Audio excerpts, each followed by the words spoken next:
So hello guys, welcome to my channel again. I am Vishal, your pharma mentor. और आज हम क्या topic लेके आए हैं, देखिए एक्सीपिएंट जो कि हमारे फार्मेसी में यूज़ होते हैं और बहुत सारी वैल्यूज़ जैसे iodine value, hydroxyl value, acid value, water value, इन सब पे आपको कन्फ्यूजन होता रहता है, तो विद ट्रिक हम आपको बताने वाले हैं। और गाइज अगर अभी तक आपने चैनल को सब्सक्राइब नहीं किया है तो आप वो भी कर सकते हैं।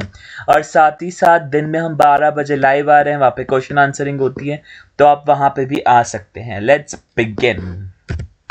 सो देखिए, डाइल्यूएंट क्या करते हैं। हमारा डाइल्यूएंट सबसे पहला है डाइल्यूएंट हमारा क्या करते हैं, जो बल्क को इंक्रीज करने का काम करते हैं। ठीक है, अब इसके एग्जांपल्स क्या होते हैं, डेक्सट्रोज होता है, स्टार्च होता है, केओलिन होता है। ठीक है, और साथ साथ इन तीनों को छोड़ के मैं एक एग्जांपल लिखना भूल गया हूँ यहाँ पे भी, और डिसइंटीग्रेंट्स में भी। ठीक है, दोनों का बता दूंगा।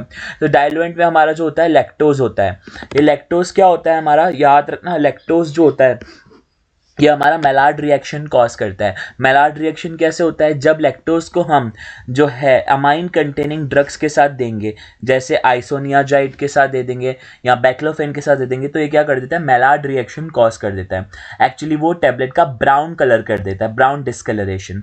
और साथ ही साथ गाइस याद रखना कि लैक्टोज के भी दो पार्ट होते हैं, हमारा एक हाइड्रस होता है, एक एनहाइड्रस होता है। तो स्पेसिफिकली बोलूँ तो हाइड्रस लैक्टोज जो है वो ये कॉज करता है।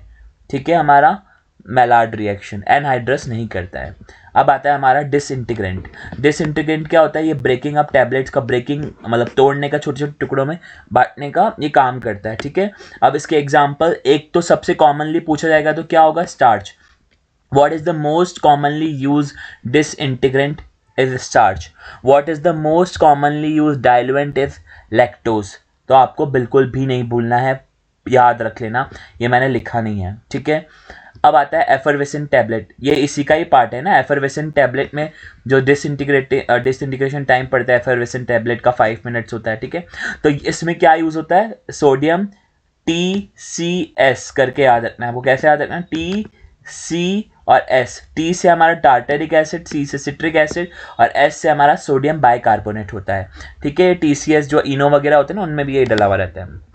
उसके बाद आता है हमारे binders and adhesive.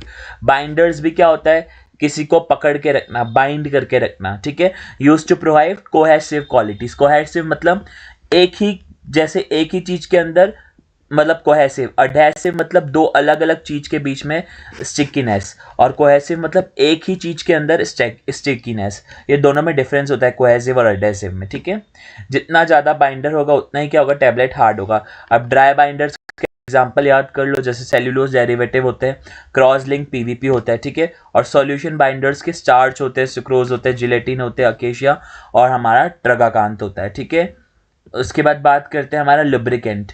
Lubricant important है। लुब्रिकेंट क्या करते हैं, फ्रिक्शन को रिड्यूस करते हैं। कहाँ पे, हमारा टैबलेट और डाई के बीच में, है ना।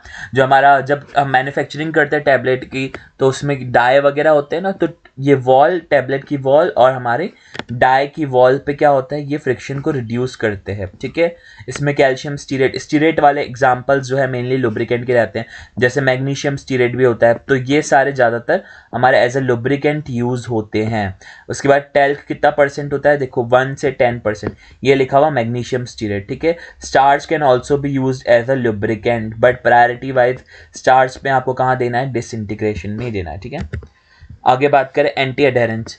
एंटी अडेरेंस क्या होता है, ये एडेशन यानी चिपकने को प्रिवेंट करते हैं। और एडेशन वर्ड आ गया यानी दो जनों के बीच में, तो किन दो जनों के बीच में, डाइज एंड पंचेस के बीच में। देख लो, ये डाइज एंड पंचेस के बीच में।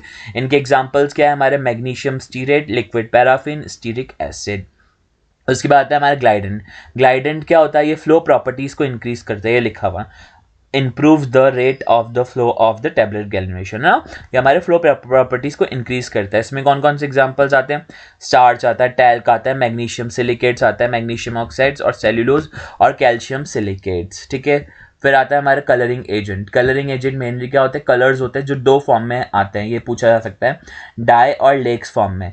जैसे एग्जांपल्स है हमारे ब्रिलियंट ब्लू और इंडिगो टिन। ठीक है, उसके बाद आता है हमारा sweetening agent. Sweetening agent obviously क्या होंगे, हमारा स्वीटनेस प्रोवाइड करने में काम आएंगे टैबलेट में। ठीक है, इसको कैसे याद रखना है, देखो CMAS सी मास से लर्न करना है, ठीक है। एस्पार्टम वाला ऊपर लिख देना। तो सी से क्या हो गया हमारा साइक्लामेट, ठीक है। साइक्लोडेक्स्ट्रीन नहीं, साइक्लोडेक्स्ट्रीन जो होता है वो हमारा क्या होता है, चिलेटिंग एजेंट होता है, साइक्लामेट है सी से, ठीक है। ये हमारा कार्सिनोजेनिक होता है। 20 से 50 से ये 70 टाइम्स 70 टाइम्स तक भी जा सकता है, क्योंकि एक एग्जाम में इसका 70 टाइम्स ही पूछा हुआ था, ठीक है। तो आपको कैसे याद रखना है, 750 टाइम्स या 70 टाइम्स, तो 70, 72, 200 और 500। पहले मैंने सी मास करके लर्न करना है। एम से मैनिटोल हो गया जो 70 टाइम्स स्वीटर होता है, ठीक है, जो चुएबल टैबलेट में यूज होता है, और चुएबल टैबलेट का डिसइंटीग्रेशन हम नहीं करते हैं, ठीक है। ये भी याद रखना फैक्ट, ठीक है। उसके बाद आता है, और इसका नेगेटिव हीट ऑफ सॉल्यूशन भी होता है मैनिटोल का, आपको ये भी याद होना चाहिए, ठीक है। उसके बाद आता है हमारा एस्पार्टम। देखो CMA, पहले एस्पार्टम ही पढ़ेंगे इसलिए। तो ये क्या होता है, नॉन कार्सिनोजेनिक होता है, यानी कैंसर कॉजिंग नहीं होता, और ये 200 टाइम्स स्वीटर होता है देन शुगर, ठीक है। उसके बाद सेकेरिन की बात करते हैं। सेकेरिन हमारा क्या होता है, कार्सिनोजेनिक होता है, और ये 500 टाइम्स स्वीटर होता है। तो देखो हमारे यहाँ पे 70 कर देना, 50 to 70 अप्रॉक्स, फिर 70 to 200 और फिर 500, ठीक है। ये आप याद करो नहीं करो, अभी तक आया नहीं किसी एग्जाम में, ठीक है। उसके बाद आता है फ्लेवरिंग एजेंट। फ्लेवरिंग एजेंट का पूरा मैंने पूरी वीडियो बना रखी है। बीटर का कौन सा एग्जाम्पल है, सॉल्टी का कौन सा एग्जाम्पल है, सोर का कौन सा एग्जाम्पल है, और स्वीट का कौन सा एग्जाम्पल है, उनमें सारे एग्जाम्पल्स मैंने गिवन कर रखे, आप वो वीडियो जाके देख सकते हैं, ठीक है। फिर आता है factor to be consider for selecting base, वही वैल्यूज आ गई। अब iodine values, hydroxyl value, saponification value, तो पढ़ते हैं। देखो कैसे याद रखना है। इसमें क्या है, आयोडीन वैल्यू है, तो क्या होगा, number of grams of iodine. Iodine जो है वो रिएक्ट करेगा 100 ग्राम फैट के साथ, ठीक है, ये याद रखना है। और ये पूछा गया है आइडियल सपोजिटरी की आयोडीन वैल्यू कितनी होती है, लेस देन 7 होती है, याद कर लेना। आयोडीन वैल्यू की आइडियल सपोजिटरी वैल्यू कितनी होती है, लेस देन 7। उसके बाद है हाइड्रोक्सिल वैल्यू। तो हाइड्रोक्सिल वैल्यू में क्या है हमारा KOH यानी पोटेशियम हाइड्रोक्साइड।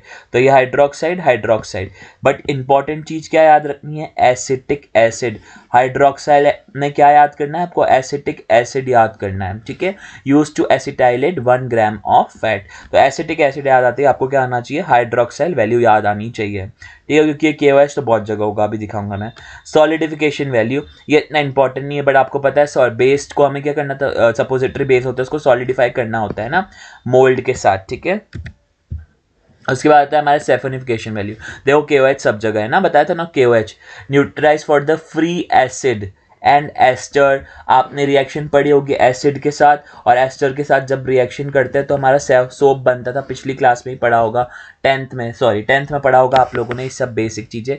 तो सेफोनिफिकेशन वैल्यू समझ आया, फ्री एसिड और एस्टर से याद रखना है, ठीक है। इसकी ये भी पूछा गया है ideal suppository value of saponification value कितनी होती है, 200 से 245, यानी 200 से 245 तक होती है saponification value of suppository, ideal suppository, बहुत इंपॉर्टेंट है। उसके बाद आता है हमारा सॉलिड फैट इंडेक्स। इससे ये क्वेश्चन पूछा हुआ, ये क्या होता है, परसेंटेज ऑफ फैट सॉलिड, यानी कितना सपोजिटरी बेस और उसके टेम्परेचर के साथ एक कर्व होता है, ठीक है। इसमें हम पता करते हैं कि कितना सॉलिडिफिकेशन और मेल्टिंग पॉइंट है डिफरेंट फैटी एसिड का, जैसे थियोब्रोमा ऑयल वगैरह हो गए, इन सब का मेनली मेल्टिंग पॉइंट और सॉलिडिफिकेशन पता करते हैं ना, कि कितने टेम्परेचर पे वगैरह वगैरह, ठीक है। तो ये बहुत इंपॉर्टेंट है सॉलिडिफिकेशन। जो हमारा सॉलिड फैट इंडेक्स है ये किससे मेजर होता है, डायलेक्टोमेट्री से होता है। ये बहुत बार पूछा गया है गाइस, इसको मिस मत करना, डायलेक्टोमेट्री से होता है, ठीक है। अब ये मेल्टिंग रेंज है according to USP, United State Pharmacopoeia. ये आपको लर्न करनी है तो कर लेना, नहीं तो इससे क्वेश्चन नहीं आया हुआ है। Wiley melting point, capillary melting point और सॉफ्ट रिंग मेल्टिंग पॉइंट, इनसे क्वेश्चन नहीं आया तो आप छोड़ भी सकते हैं, ठीक है।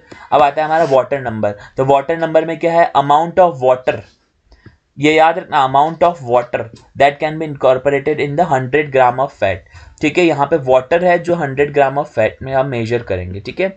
उसके बाद आता है हमारा एसिड वैल्यू। एसिड वैल्यू क्या होता है, हमारा potassium hydroxide use to neutralize free acid. इसमें सिर्फ फ्री एसिड है, और याद करो उसमें क्या था, सेफोनिफिकेशन वैल्यू में फ्री एसिड के साथ साथ एस्टर भी था, तो सेफोनिफिकेशन वैल्यू एस्टर वाला याद रख लेना, फ्री एसिड प्लस एस्टर, और सिर्फ फ्री एसिड आया तो हमारा एसिड वैल्यू है। और ये पूछी हुई एसिड वैल्यू की आइडियल सपोजिटरी वैल्यू कितनी होती है एसिड वैल्यू की, तो बिलो 0.2 होती है, मिस मत करना। ठीक है guys, that is it for today. अगर ये वीडियो यूज़फुल लगी हो और इन्फॉर्मेटिव लगी हो तो please like share and subscribe करना मत भूलना।